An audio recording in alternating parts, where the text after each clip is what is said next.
Tony, continues to be hot and dry. It does continue to be hot and dry.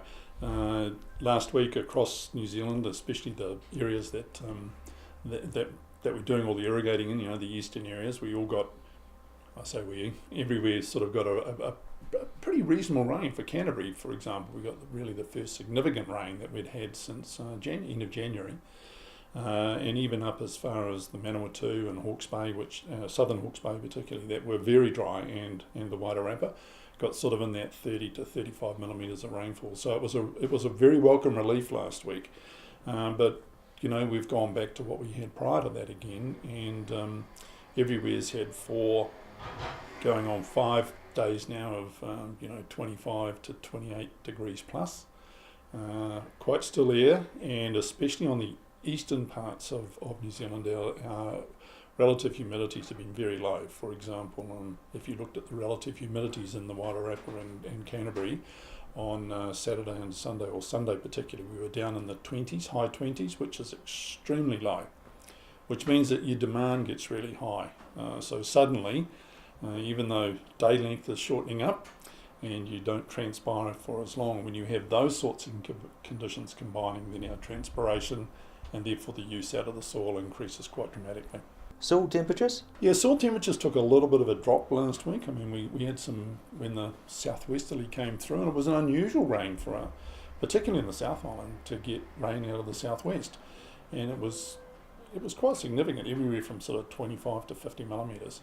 It was cold though, and so soil temperatures took a really sudden dive, not down to the point that they're below that 10 degree threshold where you have to go, don't think I'll irrigate. But certainly it is an indication that autumn is close, or here, or nearby, and without the temperatures we've had since then, and the radiation coming in since then, we wouldn't have got them back up to where they are now again. So we just have to be very cognizant of temperatures. So it's a good time to remind people to make sure they look at their soil temperatures before they jump back in, especially from now on and into April, before they jump in and do too much irrigating. What are the water reserves like? Water reserves are pretty good. Groundwater's still hanging in there pretty nicely. Very little spillover from the northwest though for the main rivers, so we've had some restrictions on the main rivers still.